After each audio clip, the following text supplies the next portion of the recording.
It was a spring night in the Bronx, just another Saturday. Two friends, just kids really, were walking home. The air was cool, the streetlights cast long shadows, and everything seemed normal.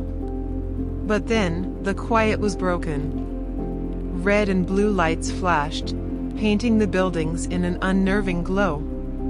A police car pulled up, and in that single moment, a life was irrevocably altered.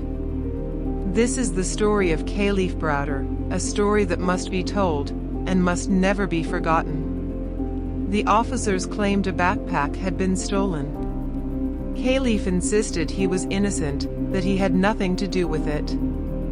His words were lost in the confusion of the moment. Cold metal handcuffs clicked around his wrists. From a window, his mother watched, a scene of disbelief and helplessness unfolding before her eyes.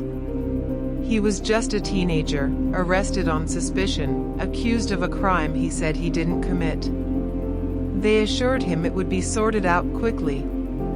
But that promise would be broken, again and again. Instead of going home, Kalief was taken to a place that would become his world for the next 3 years, Rikers Island. Imagine the cold, oppressive feeling as the gates of the prison transport van clanged shut.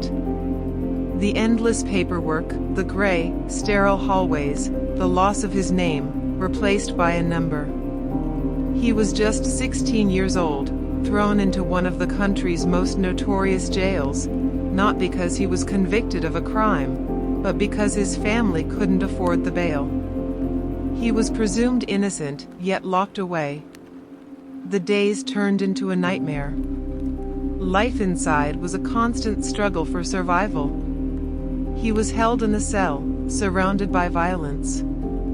He was just a boy, forced to defend himself in a brutal environment. He was beaten, by other inmates and sometimes by guards. His punishment for trying to survive? Solitary confinement. A box. A small, dark, isolating space where he spent hundreds of days alone. The psychological toll is unimaginable. The distant echoes of the prison, the claustrophobic silence, the endless hours with nothing but his own thoughts. This wasn't justice, it was torture. While Kalief endured this horror, the legal system failed him.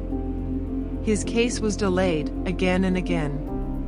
Court dates were postponed, paperwork piled up, and the calendar pages kept flipping. 1 year became 2, then nearly 3. He spent his 17th, 18th, and 19th birthdays behind bars, staring through the steel, waiting for a trial that never came. He maintained his innocence, holding on to a sliver of hope that someone, somewhere, would see the truth. But justice seemed to be a distant, unattainable dream. The prosecutors offered him a deal. Plead guilty, they said, and you can go home. Time served.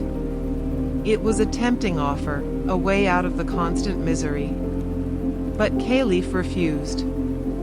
How could he admit to something he didn't do? In the courtroom, facing the judge, he stood his ground. "I'm not guilty," he insisted. This was an act of incredible strength and conviction. In a system designed to break you, he refused to be broken. He chose to fight for his innocence, even if it meant staying in hell. Finally, after more than 1,000 days, the case was dismissed. Just like that, it was over. The charges were dropped. Kalief walked out of Rikers Island a free dismissed. He was reunited with his mother, a moment of profound relief and deep sorrow. He was home, but he wasn't the same. He walked back into a world that had moved on without him, carrying the deep, invisible scars of his ordeal. The city streets that were once his playground now felt empty, haunted by the years that were stolen from him. The trauma of his imprisonment followed him. The isolation, the violence, the injustice, it had left a wound that wouldn't heal. He struggled with paranoia and depression. The system that had locked him away had also broken his spirit. 2 years after his release, the weight became too much to bear. In a tragic, heartbreaking end to his story, Kalief Browder took his own life.